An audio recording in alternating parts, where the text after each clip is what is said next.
Hi was ஆக்சுவலாக பார்த்தீங்கன்னா நம்ம இப்போ இங்கே மணிமுத்தாறு போகலாம் அப்படின்ட்டு நம்ம இந்த பிளேஸில் வந்தோம். இந்த பிளேஸை பார்த்தோன்னா நமக்கு அவ்வளோ பிடிச்சி போச்சுங்க. எங்கே பாருங்க சுற்றி பாருங்க, அவ்வளோ ஆலமரம் இருக்கு. ஸோ இந்த ஏரியாக்குள்ளே வந்தோன்னா அவ்வளோ ஒரு கூலிங்கான எஃபெக்ட் நமக்கு தோணுச்சு. ஸோ நம்ம இங்கே வந்ததுக்கு ஒரு 10 மினிட்ஸ் இந்த இடத்துல இருந்துட்டு போனோம் அப்படிங்கிற மாதிரி ஒரு இருந்துச்சு.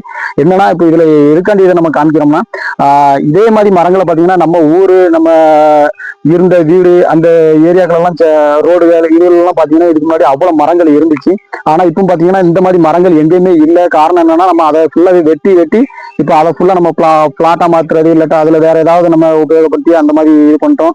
இதனால என்ன ஆகி போச்சுன்னா நமக்கு வந்து ஃபுல்லாவே டெம்பரேச்சர் ஃபுல்லாவே நம்ம ஏரியாவை நம்மளை சுற்றி டெம்பரேச்சர் அதிகமாயிட்டு. ஸோ இப்போ நம்மளால வந்து ஒரு ஏசி இல்லாம நம்மளால வீட்டில் இருக்க முடியாத சூழ்நிலைக்கு நம்ம வந்துட்டோம். ஸோ மேக்சிமம் இந்த மாதிரி பழமையான மரங்களை வந்து இங்க வளர்க்கணுமே தவிர அதை வந்து எதுவுமே வெட்டணும் அந்த மாதிரி இல்லாம ஃபாலோ பண்ணுங்க. ஸோ மரங்களை காப்போம்.